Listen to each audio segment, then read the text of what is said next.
Hey everybody, Jim here. Some of my students have been playing this piece, Somewhere Over the Rainbow. It's a classic, or Over the Rainbow.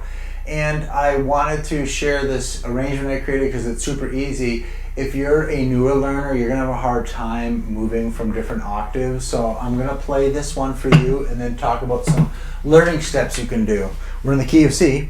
My middle C is here, okay? And my left hand's just going to hang down here. I think I wrote it, yeah, it's sitting pretty. Just right in here, we're going to be using the C note, the G, the C, the F, the G, and that's about it, except for a D later on.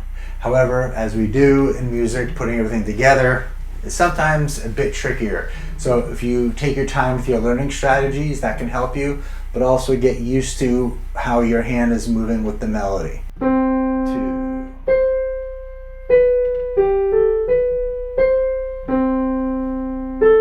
So far, a lot of learners will try to be stagnant and then they tense up, and because we're afraid of making a mistake or the wrong note.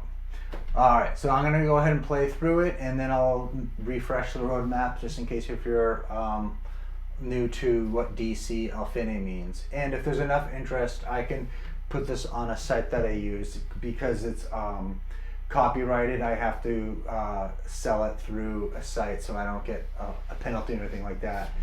But this piece will probably be available by 2035. If you're interested, that's when it'll hit public domain, but we're not worried about that today, right? Here I go.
Alright, so with the Fine, you don't have to put the G in the left hand. Let's go to the music cam, and what I'm talking about is the Fine here. You can just end it here. You can do a little retardando if you like.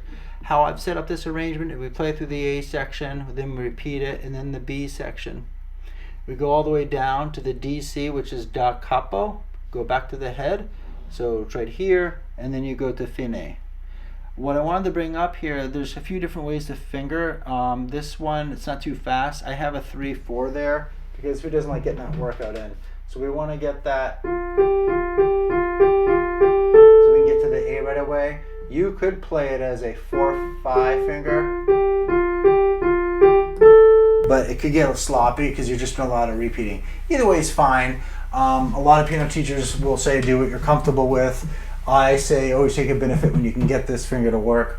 If you like what I do, feel free to hit the like button. And the other thing is, I think I did a version of this from the Alfred book that I've been showing. And the Alfred book one is great, but I think it's too hard for beginners. You can do it, but you might want to break it down and simplify. I've always found students stay longer in the game if they learn in small chunks. Okay, so that's it for today, but I'll see everyone really soon. Take care, bye-bye.